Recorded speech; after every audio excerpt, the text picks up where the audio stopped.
Hello, this is my first official entry, really the second episode of my series, Tales from the Tabletop, where I recount stories from many times playing tabletop role-playing games, not just D&D. That being said, the first few episodes, I don't know how many it will take, will be recounting the saga of Adrian Ryan, the first character I played in a long-term D&D 5e game. Where better to start than with the character's background? Adrian Ryan was a character made for a homebrewed setting my game master came up with that he called Toth. Said setting was not really like super concrete, anything set in stone. There were some continents they had vaguely described and played on, but otherwise fairly open. So I made a dark elf. So first time not first time playing the game. I DM'd one shots, but first character. So I wanted to do. I didn't know what to do, so I showed up to a session before I made the character. Sat in and watched.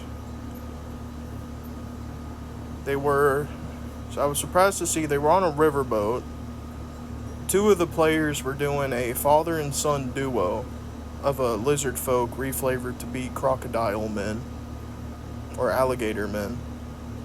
One of them was a barbarian, the other was a swashbuckler rogue who had a revolver. Because in this setting there were some anachronistic things involving a company named Shinra, which is only really similar to the Final Fantasy VII Shinra in name and the fact that they deal in electricity. Other than that, they're fairly different. And in that time, they weren't even really like technologically super advanced. They just had electricity and firearms, rudimentary firearms at that.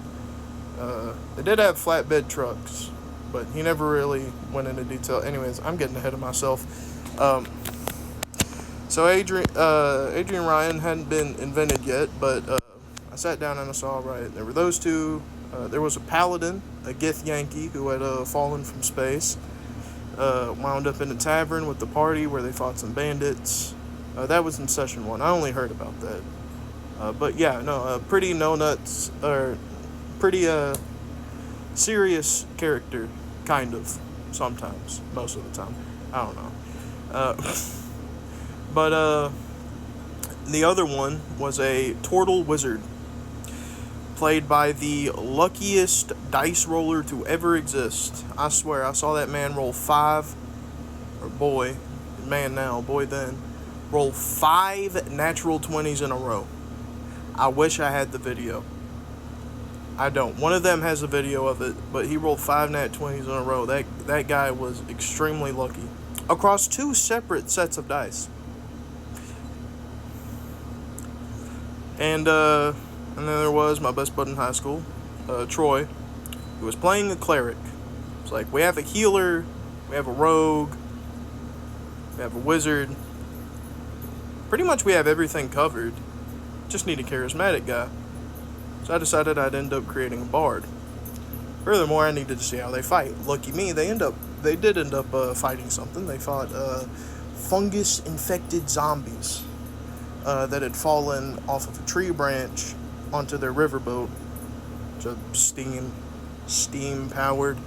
The steam itself was heated by... Or it was a paddle boat. It wasn't steam-powered, but it was powered by magic because... Apparently, I'm the only person who is not allergic to having straight-up technology in a D&D or high fantasy game without having to make it powered by magic or works off of magic or is animated by magic.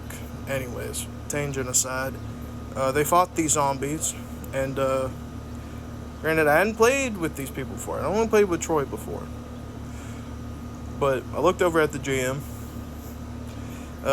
They were fighting. One of them got a crit after a zombie had taken like a crap ton of damage already.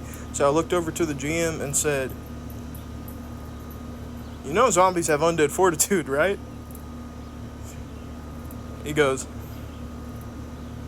yeah. He's like, it's not, it isn't bypassed by just radiant damage, but critical hits too, right? And after some convincing, he ended up reading the Undead Fortitude trait out loud to everyone.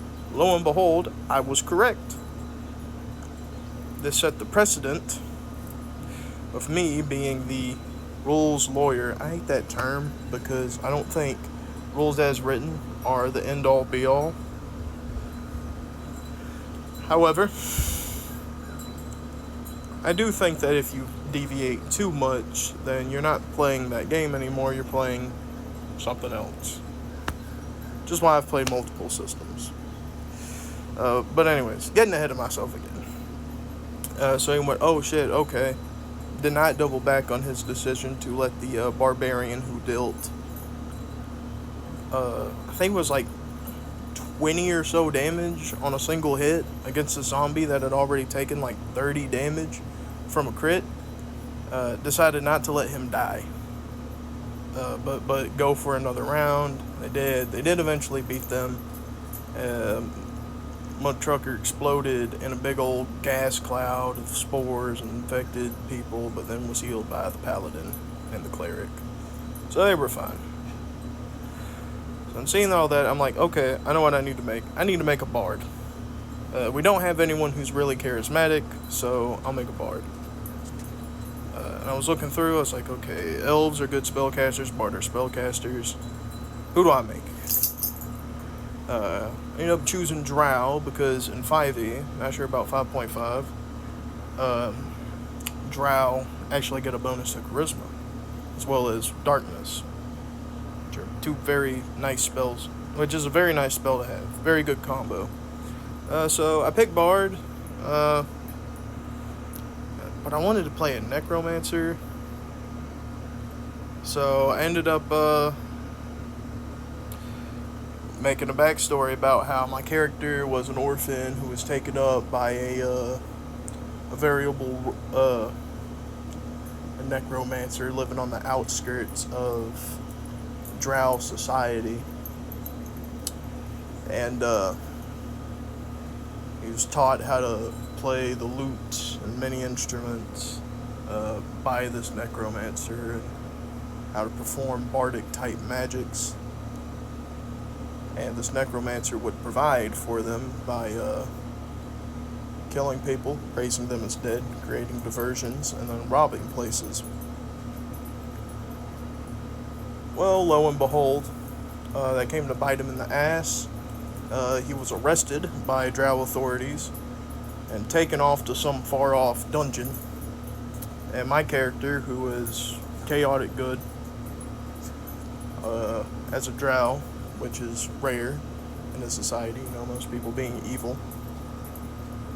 Mostly lawful evil, but his adopted father, right, whose name was Jake, because I love fantasy characters, fantasy bad guys, rather powerful people who have mundane names. So after Jake was arrested, he fled to the surface, lived for a couple years up there, ended up getting passage on a boat overseas. Of course, he surfaced in a land called the Land of Rice, which was my addition to the setting. It's basically just the eastern place. Wound up in the main place, joined up with some traveling bards, and that led into session 2. Well, 9 minutes have passed, so I will continue with the first session I actually played in that campaign next time.